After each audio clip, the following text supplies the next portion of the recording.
Hello friends, इस video में हम लोग देख रहे हैं कि थ्योरी ऑफ इंटरफेरेंस। इंटरफेरेंस का थ्योरी मतलब है कि ये प्रिंसिपल ऑफ सुपरपोजिशन का एक फॉर्म है। इसमें हम लोग देखते हैं कि कंडीशंस क्या होता है, मैक्सिमा का क्या कंडीशंस होता है, मिनिमा का क्या कंडीशंस होता है। तो ये मैक्सिमम कंडीशंस हम लोग निकालते हैं, जिसका पूरी इंटरफेरेंस में हम लोग को काम पड़ता है और न्यूमेरिकल्स में बराबर आते रहता है।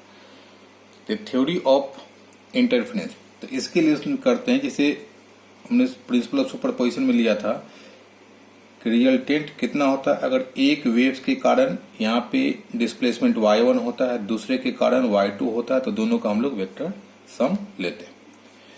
तो इस तरह हम लोग टू वेव्स लेते हैं कि यहाँ पे अगर एक सोर्स S था, इससे हमने टू सोर्स बनाया, हमने टू सोर्स इसका बनाया। ये एक्चुअली यहाँ पे ये सोर्स यहाँ पे बनाते हैं इसको, ये सोर्स यहाँ पे जाते जाते टू पार्ट में डिवाइड हो जाता है परपेंडिकुलर। अब ये सोर्स हमने S1 और ये सोर्स S2 हमने बनाया, जिसको मैंने पिछले वाले वीडियो में दिखाया था। अब यहाँ से डायरेक्ट हम लोग वेव्स लेते हैं, और ये अगर मान लीजिए कि ये यहाँ पे स्क्रीन है और एक वेव्स के कारण किसी पॉइंट पे हम लोग देखते हैं, इस पॉइंट को हम लोग P ले लेते हैं।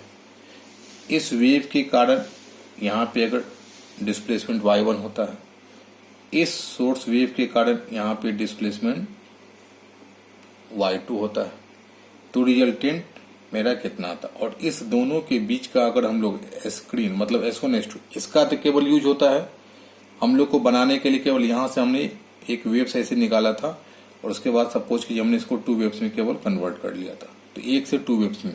तो यहाँ पे S1 S2, उसके बाद हम लोग चाहे तो डायरेक्ट S1 S2 सोर्स यहाँ से दिखा सकते हैं।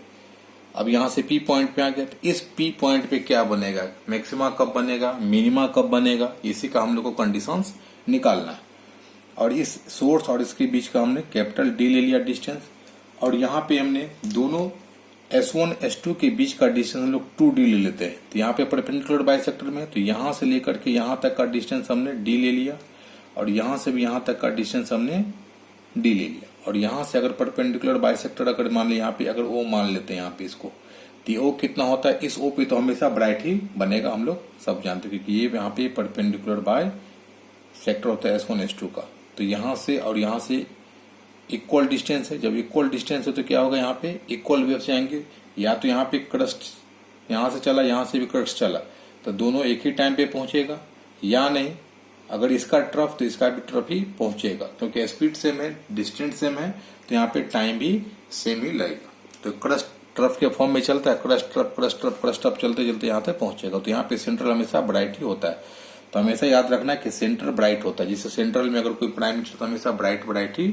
होते हैं, कोई भी सेंट्रल होते हैं, तो जो भी हमारी प्राइम मिनिस्टर हमेशा ऑलवेज ब्राइट होंगे, सेंट्रल ब्राइट।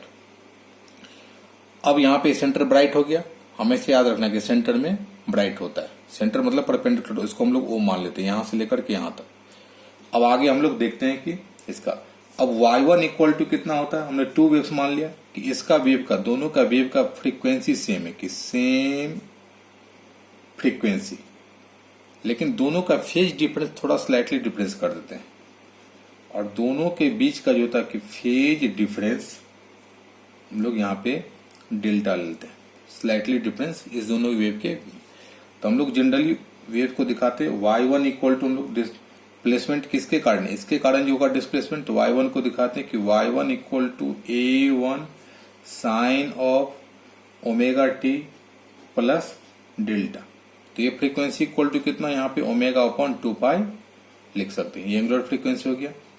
ये किसी इंस्टेंट टी मैंने देखा इसका डिस्प्लेसमेंट, और ये दोनों के बीच का फेज डिफरेंस। तो किसी एक में अगर y1 में लगाए या y2 में लगाए, y1 या y2, तो दोनों के बीच में अगर हम लोग y1 में नहीं लगाते, y1 को मान लीजिए कि ओमेगा टी है, तो दूसरे को वेव्स को हम लोग नोट करते हैं y2 equal to A2 sine of omega t plus delta, मतलब दोनों के बीच में फेज डिफरेंस, या तो किसी एक में डेल्टा इसमें लगा देते या इसमें लगाते, किसी एक में हमको फेज का थोड़ा सा डिफरेंस हमको लगा देना, जिससे लगे कि एक ये हो गया ओमेगा टी और दूसरे का फेज होगा ओमेगा टी प्लस डेल्टा, दोनों के बीच के फेज का डिफरेंस होता है। तो ये फेज डिफरेंस हो गया। उस समय में जिस समय हमने किसी इंस्टेंट हमने लिया था। अब यहाँ पे हमने लिखा था कि प्रिंसिपल सुपरपोजिशन के कारण, सुपरपोजिशन का जो प्रिंसिपल था कितना, y equal to y1 plus y2, दोनों के सम के बराबर में होता है। तो जैसे हम लोग सम यहाँ पे करते हैं तो y इक्वल टू कितना हो जाएगा, अब देखिए दोनों का सम करते हैं तो y equal to y1 plus y2, दोनों को सम कर दिए तो ये तो हो गया कि a1 sine of omega t plus, अब ये कितना होगा a2 होगा, अब ये sine omega t, sine a plus B कितना होता है, sine a into cos B plus cos a into sine B, तो ये यहाँ पे हो गया a2 into sine of omega मतलब sine a into cos B plus cos a into sine B, दोनों को हम लोग अलग अलग कर सकते हैं। तो यहाँ से भी साइन ओमेगा टी, यहाँ sign omega t, sign omega T वाले को हम लोग एक साथ कर सकते हैं। यहाँ पे हो गया कॉस ओमेगा टी। अब जहाँ पे हम लोग करते हैं एक साथ में, अब देखिए साइन ओमेगा टी में हम लोग एक साथ कर लेते हैं, यहाँ पर कितना आ गया, तो साइन ओमेगा टी को एक साथ कर लेते हैं। तो यहाँ पे हो गया a1 और यहाँ पे हो गया a2 कॉस डेल्टा, हमने साइन ओमेगा टी यहाँ पे बाहर कर दिया। उसके बाद आता है प्लस, अब ये मेरे पास कितना a2 से मल्टीप्लाई कर दिया, इसको भी a2 से मल्टीप्लाई कर देते, ये a2 साइन डेल्टा को पहले लिख लेते हैं इनटू यहाँ पे कॉस ऑफ ओमेगा टी, तो ये वाला पार्ट हो गया, एक ये वाला पार्ट, क्योंकि हमने ब्रैकेट के बाहर साइन ओमेगा टी लिखा और यहाँ पे कॉस ओमेगा टी हमने लिखा। अब यहाँ पे इसको जो कॉस वाला पार्ट होता है इसको हम लोग मान लेते हैं कि ये लेट कि a1 plus a2 cos delta को हम लोग ये कैपिटल ए कॉस फाई मान लेते हैं, कॉस वाला टर्म में तो कॉस मैंने मान लिया, और इसको a2 साइन डेल्टा है तो यहाँ पे कैपिटल ए साइन फाई हम लोग इसको सपोज कर लेते हैं। अगर हम लोग इक्वेशन लिखना चाहे तो इक्वेशन लिख सकते हैं, इसको इक्वेशन 1 ले लेते हैं, इसको इक्वेशन 2 ले लेते हैं, इसको इक्वेशन हम लोग 3 ले लेते हैं, इसको इक्वेशन हम लोग 4 ले लेते हैं, इसको इक्वेशन हम लोग 5 ले लेते हैं। अब यहाँ पे जब इक्वेशन 4 5 को इसको हम यूज करेंगे 3 में तो मेरे पास कितना आ जाएगा y इक्वल टू, तो y इक्वल टू आ जाएगा a cos phi into sine omega t plus a sine phi into cos omega t. अब फिर आ गया sine A into cos B plus cos A into sine B वाला form में आ गया, तो इसका मतलब ये तो दोनों में कॉमन आएगा, फिर यहाँ पे sine of omega t plus यहाँ पे फाई आ जाता है, ये रिजल्टेंट। इसका मतलब है कि जो फॉर्म यहाँ पे साइनोसाइडल के फॉर्म में था दोनों वेव, तो रिजल्टेंट भी मेरा वही साइन वाले फॉर्म में ही आता है, जैसे मैंने पिछला भी अभी देखा था प्रिंसिपल सुपरपोजिशन वाले में कि दोनों का साइनोसाइडल, लेकिन यहाँ पे जो एम्पलीट्यूड है वह चेंज हो जाता है। अब इस ए का हमको वैल्यू निकालना है, तो इस ए का वैल्यू निकालने के लिए हम लोग क्या करेंगे, तो ये हम लोग यहां से निकाल सकते हैं, इक्वेशन 4 एंड 5 से हम लोग रिजल्टेंट एम्पलीट्यूड निकाल सकते हैं। तो रिजल्टेंट एम्पलीट्यूड कहिए, इसको हम लोग इक्वेशन 4 को स्क्वायर कर दीजिए और इक्वेशन 5 को स्क्वायर कर देंगे और दोनों को हम लोग ऐड कर देते हैं। तो जैसे इक्वेशन 4 5 को हम लोग ऐड करते हैं और उसको मतलब स्क्वायर करके ऐड कर देते हैं, तो जैसे इक्वेशन हम लोग ऐड करेंगे तो ये कितना हो जाएगा, तो पहले इसी को लिख लेते हैं हम लोग आरएचएस वाले को, तो ये होगा ए स्क्वायर कॉस स्क्वायर 5 प्लस ए स्क्वायर साइन स्क्वायर 5, ए स्क्वायर कॉमन लेंगे तो cos square 5 plus sine square, तो सिंपली हो जाएगा ए स्क्वायर। तो पहले इसी को लिखते हैं ये ए स्क्वायर। अब इस तरफ लिखते तो ये कितना हो जाएगा, इसका स्क्वायर हो जाएगा और प्लस इसका स्क्वायर, तो पहले स्क्वायर इसको लिख लेते हैं कि a1 plus a2 cos delta का square plus a2 sine delta का स्क्वायर। जब स्क्वायर करेंगे तो ये हो जाएगा a1 square plus a2 square cos square delta plus a2, अब यहाँ पे देखिए प्लस 2ab पर लिख लेते हैं इसी को, तो यहाँ plus 2a1 a2 cos delta और उसके बाद plus a2 square sine square delta. यहाँ पे इस टर्म ये जनरली छूट जाता है, इसको यहाँ पे ध्यान रखिए, चाहिए तो टिक लगा लेते हैं। तो ये कितना हो जाएगा, यहाँ पे इस दोनों को हम लोग फिर कॉमन ले सकते हैं, इस दोनों को कॉमन ले सकते हैं, तो ये हो जाएगा a1 square plus a2 square, जो कॉमन लेंगे तो ब्रैकेट में आएगा cos square delta plus sine square delta, फिर 1 हो जाएगा, cos square delta plus sine square delta equal to 1। तो A2 हो जाएगा और प्लस यहाँ पे 2A1 A2 cos डेल्टा हो गया। तो ये A1 A2 cos डेल्टा हो गया मेरा रिजल्टेंट एम्पलीट्यूड स्क्वायर। इसको हम लोग लिखना चाहे तो A1 square plus A2 square plus 2A1 A2 cos delta. और डेल्टा क्या है? दोनों वेव के बीच का जो फेज डिफरेंस था वही। अगर हम लोग इंटेंसिटी के टर्म में लिखे तो इसको इक्वेशन 6 कर लेते हैं। अब देखिए कि सिंस इंटेंसिटी कितना होता है, यहाँ पे इंटेंसिटी अगर हम लोग लिखते हैं कि डायरेक्टली प्रोपोर्शनल टू होता है एम्पलीट्यूड स्क्वायर का। अगर हम लोग कांस्टेंट लेते हैं जनरली के करके, या तो इसका मीन्स होता है कि इंटेंसिटी इक्वल टू के इंटू ए स्क्वायर। अगर एम्पलीट्यूड जनरली हम यहाँ पे कांस्टेंट 1 लिया जाता है, इसीलिए होता है इंटेंसिटी को दिखाया जाता है डायरेक्ट एम्पलीट्यूड स्क्वायर, लेकिन यहाँ पे कांस्टेंट 1 होता है। हम लोग 1 लेते हैं इसलिए यहाँ पे दिखा, लेकिन एक्चुअल में होता है कि intensity directly proportional to amplitude square.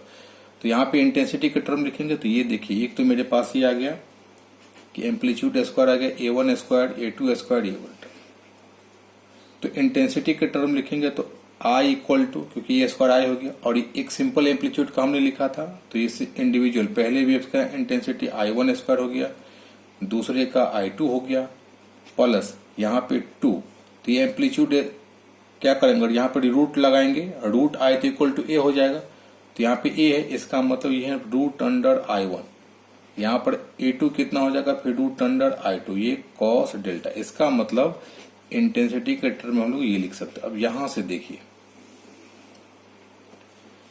दोनों का जो सम है रिजल्टेंट इंटेंसिटी आवर ओवरलैपिंग जो होता है इंटरफेरेंस के बाद, सॉरी यहाँ पे स्क्वायर नहीं होगा, I1 प्लस I2 होगा कि I1 प्लस I2, कि यहाँ पे भी I1 है, यहाँ पे I2, तो दोनों के सम से जो एक एक्स्ट्रा टर्म है यहाँ पे ये वाला पार्ट आता है। ये वाला पार्ट जो होता है दोनों के सम से एक्स्ट्रा वाला पार्ट ये आता है इंटेंसिटी वाले में। अब यहाँ पे इसका मतलब है कि यहाँ पे वेरी करेगा। अब इसको हम लोग अगर यहाँ पे एंगल निकालना चाहते हैं, ये यहाँ पे कि फाई का जो रिजल्टेंट वाला होता है, ये तो रिजल्टेंट का एम्पलीट्यूड होगा और रिजल्टेंट का फाई निकालेंगे तो कितना, 5 पे अपन 4 से हम लोग डिवाइड कर देंगे। अगर यहाँ पे चाहे तो हम लोग डिवाइड कर सकते हैं। ये टर्म देखिए डिवाइड हो गया। तो अगर हम लोग यहीं पे लिखना चाहे तो 5/4 करेंगे तो ये वाला पार्ट हो जाएगा। 5 में कितना, a sin फाइव अपॉन एक कैंसिल हो जाएगा, तो यहाँ पे हम लोग लिख सकते हैं, यहाँ पे देखिए कि a sin five upon a cos five. a sin five कितना है, a2 sin delta upon a1 plus a2 cos delta. तो ये तो वाला पार्ट a कैंसिल हो गया, तो यहाँ पे इधर हो गया tan फाइव। तो ये हो जाएगा मेरे पास tan phi equal to a2 sin delta upon a1 plus a2 cos delta. तो ये एंगल निकलती है। ये फाई किसका है, ये रिजल्टेंट जो डिस्प्लेसमेंट होता है एम्पलीट्यूड उसका है, यहाँ पे एंगल है। और जबकि ये डेल्टा वाला क्या है, ये डेल्टा है दोनों के बीच के, दोनों वेव के बीच के जो फेज का डिफरेंस होता है।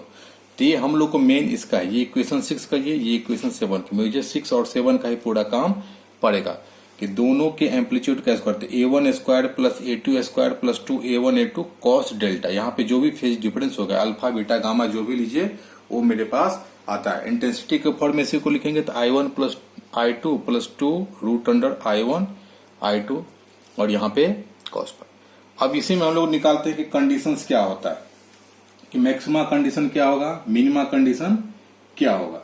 अब यहाँ पे किसी पॉइंट पे जो मैक्सिमा या मिनिमम होगा तो यहाँ पे इसी वेरिएशन के कारण होगा। ये जो इसका मतलब वेरी करता है मैक्सिमा टू मिनिमा, तो मैक्सिमा टू मिनिमा वेरिएशन किसके कारण, cos डेल्टा के कारण। ये जो फेज डिफरेंस का जो एंगल यहाँ पे cos के साथ, ये cos डेल्टा जिस तरह से वेरी करेगा उसी के अकॉर्डिंग किसी पॉइंट पे मैक्सिमा होगा, किसी पॉइंट पे मिनिमा होगा। तो मैक्सिमा मिनिमा का हम लोग कंडीशंस देखते हैं। तो मैक्सिमा मिनिमा का कंडीशंस हम लोग नेक्स्ट वीडियो में देखते हैं। Thank you.